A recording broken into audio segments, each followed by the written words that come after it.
She's a funny old broad. She keeps you guessing. Hello, everybody. My name is Angela, middle initial K, last name Durden, and this is The Constrained View. We're talking today to an author, Mike Nemeth, that I will tell you about him in just a minute. But let me just quickly tell you that all of the books that we'll be talking about with him, we're going to have them linked in the show notes if you're watching on Substack. If you're on YouTube, the little information block below the video is where you will find all the links to his books and his website. So today we are going to be interviewing Mike Nemeth. And this is just one of his books. I'm just showing you what his website looks like. It's pretty nice looking, kind of pops there. You know what I'm saying? So let's introduce the man of the hour, Mr. Michael Nemeth. And I would give a Galaxy Quest, introduction like Mr. But those that know Galaxy Quest, you're already doing it anyway. So here he is. Hello, Michael. Or Mike. Mike. Nobody calls me Michael. My mama used to call me Mikey. Really? I didn't let anybody know that. For good reason. It's like my son. I used to call him Boo Boo Boy, and he was fine with that when he was little. But then he didn't like it anymore. Mom, I'm not a Boo Boo Boy. I am a man. Okay, son. Yep. So at least I didn't have a podcast at the time.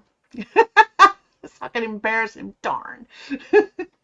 Well, listen, it's been a while since we've talked, but I wanted to tell people you've written 5 novels, and they all seem to have interesting storylines that, to me, seem to be, what's the word, timely. So let's bump through them real quick. Let's look at your website again. You see The Tissue of Lies. Explain that title and how it came to be. I don't have it at my fingertips, but I ran across, maybe I can just grab a book, but because it's actually in the book, but I ran across a quote from a woman who said, "Childhood is a tissue of lies that won't remain in the past." Interesting. So the book is set in the 1960s. And at the time, parenting was a lot different than it is today. Yes. And so children were raised like, the proverbial mushroom in the basement, right? Yeah. Oh, yeah. They were given white lies, probably most of the time, about what the world was really like, what being an adult was really like, what was going to happen to those children as they grew older. And so your childhood is a lot of myths, half-truths, and so forth. And in this particular book, Eddie Kovacs is the neglected middle child in a lower middle class, barely out of poverty family that continuously strives to get ahead in the world. But they do that by committing crimes.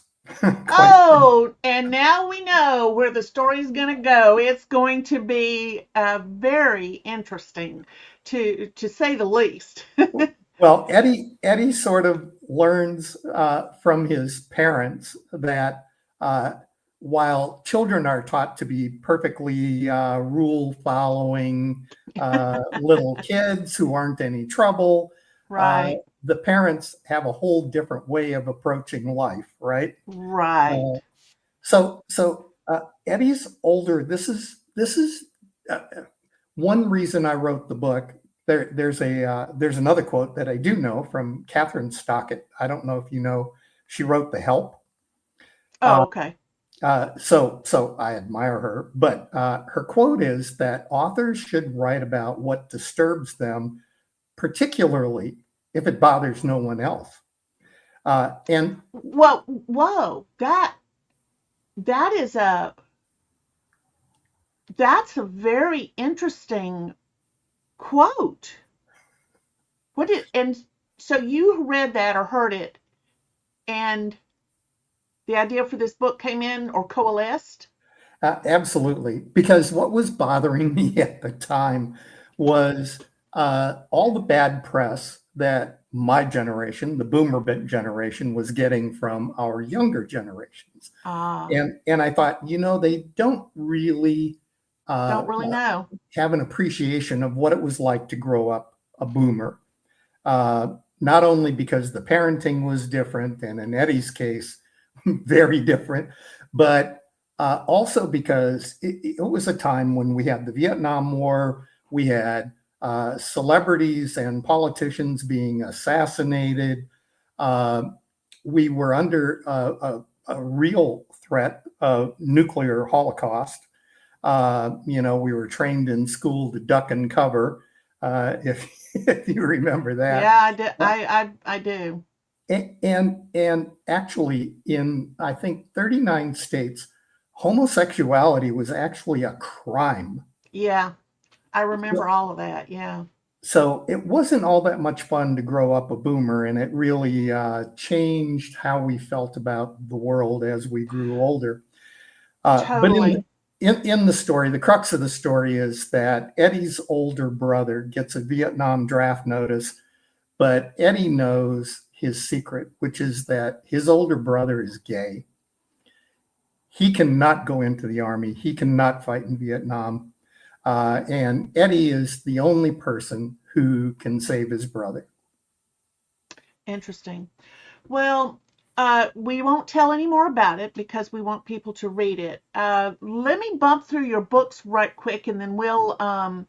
One is called The Undiscovered. I'm going to share the. Oh, hang on one second. Let me get back to my methodology by which I can share. The Undiscovered. Let's share this. I highlighted his mother was a feisty, courageous woman who bravely battled an abusive husband and made fateful decisions for the good of her children, but she wants her secrets to remain intact.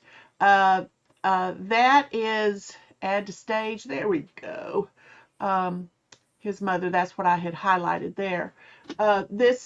These links will all be, of course, in the show notes for people to purchase. Briefly, does that summarize the next generation finding out about what the mother's secrets are and trying to come to terms with it, or what? Actually, all of my books are murder mysteries with a love story tucked inside. Oh, wow. But with a theme, right? And so in this case, his mother's secrets make her the target for murder by someone unknown. And so Randall is the name of the protagonist in this one. So Randall has to figure out what his mother's secret is, how to save her life, while discovering, as you said, secrets about what his parents were really up to as he was growing into manhood. The story is actually when he is an adult, so it's not the same as the other book. But right. Yeah, so it's really the theme of the book is how the elderly are treated in America, because his mother is now 80 years old. someone is still trying to murder her, but the cops don't care. The doctors can't figure out why she is suddenly seriously ill. Right. And everybody sort of looks at it like, well, hey, she had her 80 years. Why are we wasting time on her? Right. Right. Um, that is a huge deal that goes on with a lot of people. I myself have had to deal with that situation with two elderly aunts, and they had no children, so it was up to me. I was the only one that could do it, and seeing the elder care situation up close and personal, I got a lot of information that I did not know I needed to know, but I've got it. Let's go to the two lives of Eddie Kovacs. I highlighted Eddie. Oops, hang on one second. Eddie hopes to salvage his tarnished reputation, but he's irresistibly drawn to a wealthy resident named Madeline, and his infatuation feels like infidelity, not to mention a betrayal of his badge. Infidelity because he's a widower. And so that often happens. People are like, no, I'm cheating on my mate. So he can have those feelings, not to mention a betrayal of his badge. So tell us a little bit about Kovacs there, Eddie, the two lives of Eddie Kovacs. Is it before there was the before of his marriage and his career, and then the after, and the decisions he has to make based on what happened here? How does that work? Just briefly. Well, to begin with, this is the sequel to A Tissue of Lies. Oh, hello. I did not know that. Awesome. So, This is awesome. so the character Eddie Kovacs has grown up. And the backstory that is in this novel is about his experience in Vietnam. He does end up in Vietnam. Interesting. And he does what he believes to have been, he thought, right choices, but it has come back to haunt him. Right. He is being chased still today as a retired detective by the CIA, whom he offended in Vietnam. The CIA has a long memory and they don't forgive. He's in a race with the DEA because the reason he's in this condo on Tybee Island is because the sheriff and the DEA believe people are dying of opioid overdoses. Oh. So, the problem is... Which, the thing is, they probably were dying of opioid. It's not the only reason people were dying. Oh, okay. So that is going to be a good thing. Okay, let us go to the one that I think we're going to focus on a bit today because it is, let's see, let's share the screen with, let's share that. Let's put it on the stage. Parker's Choice. Now, Parker's Choice, his help is Parker. Parker's help helps with a fraud that will ship thousands of American jobs overseas, and Parker suspects his secret birth father is involved because his new boss solicits his help to deal with a fraud about workers, jobs being shipped overseas. Now, how is that tied in to today? Well, the workers in this novel who are being shipped overseas are not manufacturing workers. So these are not Apple iPhone manufacturing people in China. Right.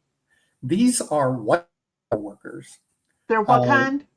White collar. Oh, workers. okay.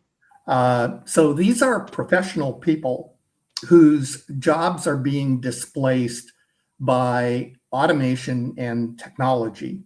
Oh, So we are now attacking the middle class and the upper middle class by sending these jobs out of the country, or using automation to replace these people. And so what bothered me here is when you destroy the middle class, you have destroyed America. America is the haven of the middle class. If you're middle class, you can achieve the American dream. right. If there is no middle class, there is no American dream. So That I'm just going to stop you there for a second, just because that reminded me of something I heard not too long ago, that there's a lot of countries now that never have known a middle class, and they are actively seeking to grow it because they know that is where prosperity for the majority will come in and will solve a lot of their country's problems. They're used to a poverty with a huge, massive wealth up here and nothing hardly in between. exactly. And countries around the world, which can sort of these countries around the world that are trying to build this middle class, not the countries but the people in it, because they see what it's doing for the United States, there's a lot of these countries that don't want that to happen, and they're making it very difficult, and yet it still seems to keep growing in these countries because people, you know, technology has allowed the spread of information faster than at any time in human history.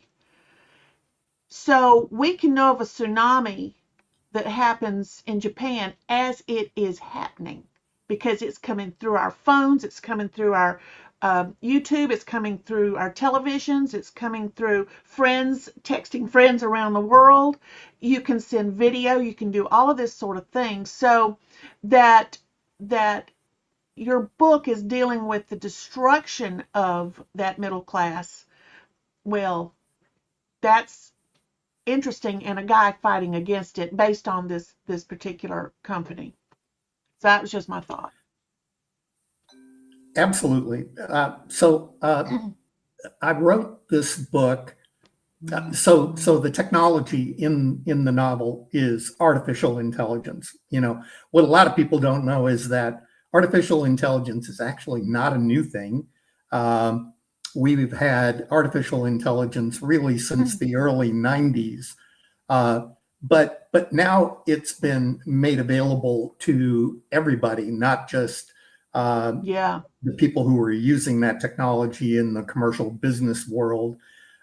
So it's artificial technology that's threatening these white collar workers, and that is something we're not talking enough about in today's world, right? We want to.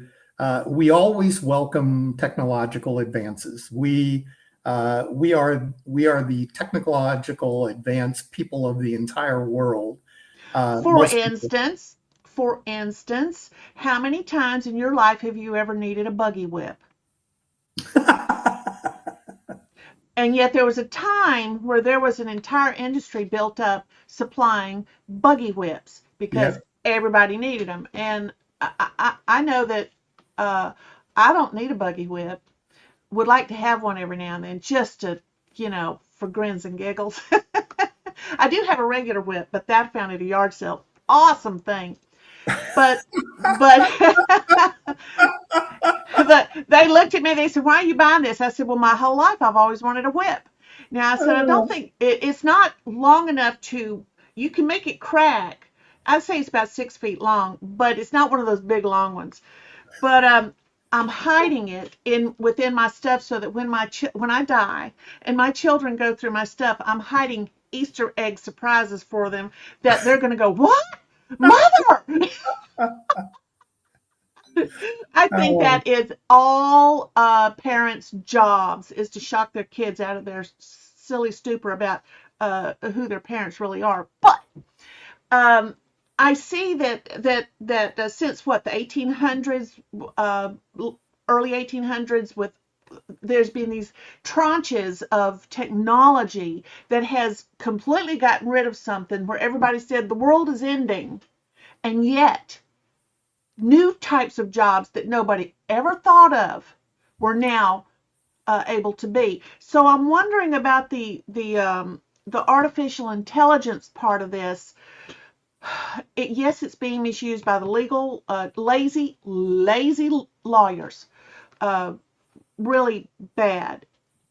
Yes, it's being misused by people who are trying to spread propaganda, and they're making things that people believe that they're real. In fact, I can look at them and tell they're AI.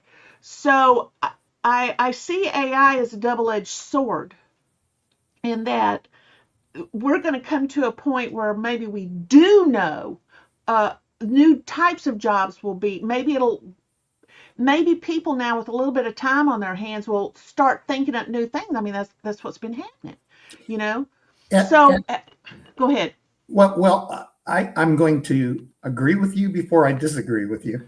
Okay. So at every previous technological inflection point, Mm-hmm. we have invented something new for displaced workers to do.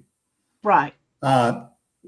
You know, and so at this point, I don't know what that's going to be. If Oh, you're yeah. going to displace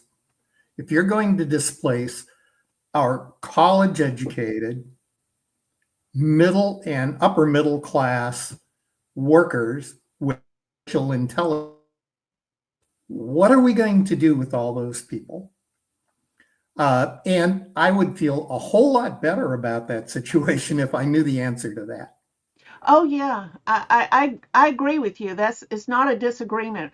It's a double-edged sword, and it can cut both ways. At the same time, it's how it is wielded. And when it's wielded in a way to deliberately hurt people uh, and cheat them, that's just wrong. You know, it's wrong. Yeah, I might quibble with the word deliberate. I don't think it's deliberate. I think it's our culture to, number one, want to make technology advances. Number two, to always welcome them with open arms. That is our thing, Right. as Americans, yeah. Right? But you know, this one requires a little pre-planning. I think if you use the technology to create specific uses for it, then we can also plan for the specific reuse of the employees who are displaced. Right, yeah. You know, I've been thinking about, DOGE, the Department of Government Efficiency, and how AI, artificial intelligence, was used to great effect to download this dump of data that had no form other than a field, and you could see what information was missing, and it could search it very fast and sort it in a proper way. That to me, while they called it artificial intelligence, that to me is just a programmer who absolutely knew their business and they knew how to make it work properly. Because I've got an Excel spreadsheet, I tell it what I want it to do, and poof, it does it. So the go ahead. Let me stop you just momentarily. You told the Excel Exactly. web spreadsheet what you wanted it to do. Right. It Right. didn't do that on its own. Exactly. So to me, I think the word artificial intelligence is being used in the sense of Skynet. Everybody's going, Skynet, it's going to take over, and that's never going to happen. It's just not going to, because all artificial intelligence, you can pull a plug and it no longer works. Take away its energy source, which is the electricity, unless it's running on gasoline, which I don't think it will, and it no longer works.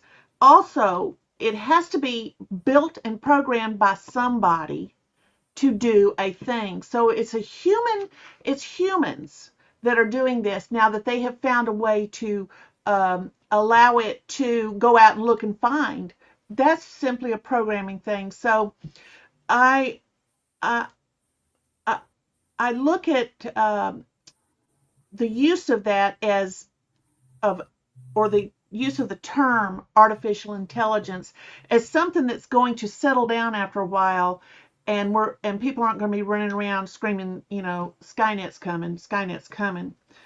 Um, Every time there's a new fad, everything gets named with the name of the fad, right? Right. It happened with analytics, Right. and most of the things that were called analytics weren't. Weren't. They were just programs. Yes. Then it happened. Then it happened with the cloud. Everything Yes. was magic because it was in the cloud. The Well, cloud. the cloud is a filing cabinet. It has It's a redundant filing cabinet so Yes. that you can keep it on your computer and have it up there too. So Yeah, it has absolutely no intelligence of its own. no. So now you're right. The same thing is happening with AI. Everything is AI, whether it's actually AI or not, because that's what we do in the media, right? Yeah. Agreed.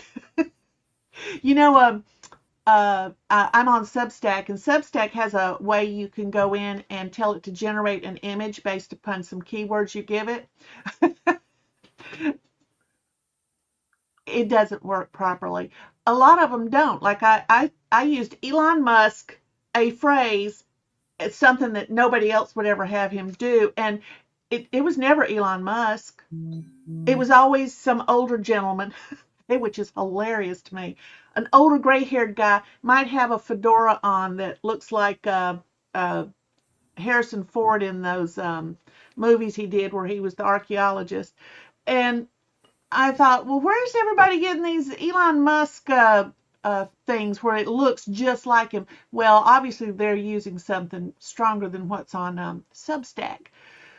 But I see a lot of these things, and they're being used to spread massive amounts of propaganda, massive amounts of disinformation completely. And they're doing it for the purposes of building fear in people. And because when people are scared, they don't think straight and they're easily manipulated. So, the reason I'm doing this podcast thing that I'm doing is because I want to share information in a method that doesn't come from or sound like mainstream media. I want it to be person to person.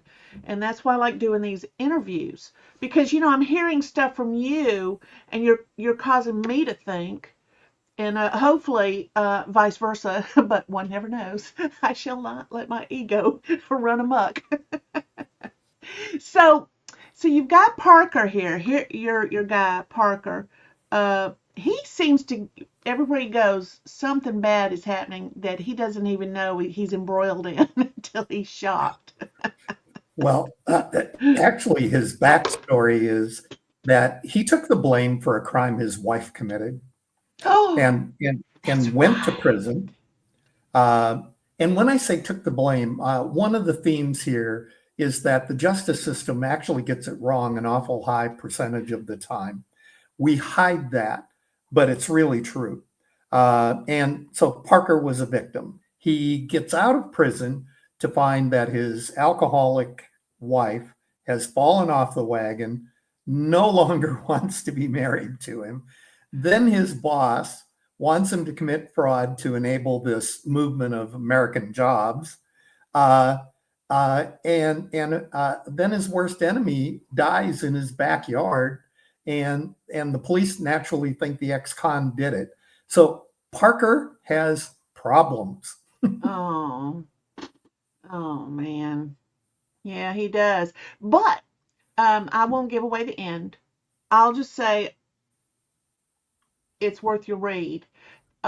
You have this way of building a character and letting me learn about that character, not in an info dump, but as they go through the trials and tribulations and decisions they have to make. And so that by the time when you start the book, you don't know Parker. You don't know Parker from Adam. And you're just hoping the story's going to be good, but you catch on to him pretty quick. This is a guy I can have coffee with. This is a guy I can go to dinner with. And then as you continue your story, this character begins to take on layers and nuances, and you see him coming to realizations that he didn't know he was going to have to come to, and you see him thinking it through, and it's this really nice build of this character without being told up front that he's 6 foot, he believes this, he does that, in an information dump. You allow us to spend time with him and get to know him.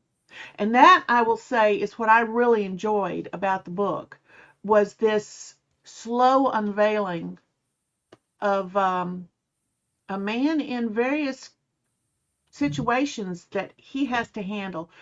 How's he going to do that? How's he going to remain true to himself? How's he going to not die? Not allow himself to be killed. So it was very well done, Mike. I Thank you. really enjoyed it, and I there's a lot of books that are good, but there's some that don't go to the depth of character that I felt with Parker, and it was a real pleasure. I think it's an old bromide, right? Actions speak louder than words. This is true. So I let you see how Parker actually reacts to these situations that he gets into. And that tells you more about him than any words I could write. And so we go through this series of things that happen to him or around him, and we can see who he really is by the way he deals with those situations, all the way to the last chapter. Right. No, you did a great job, and I recommend to all who watch this podcast to get it. Now, I've linked all of his books, so that's good, and y'all can get any of them that you want, or all of them. Hint, hint, hint. But the Parker's choice to me seemed more imminent. Does that make sense? Yeah, More thank you. imminent. Yeah. There's nothing wrong with going back into history and explaining things. That's great. But this seemed more timely. That's the word, timely. And it's what we're going through now in a lot of instances, and maybe that will spark some conversation amongst people. We'll see what they do.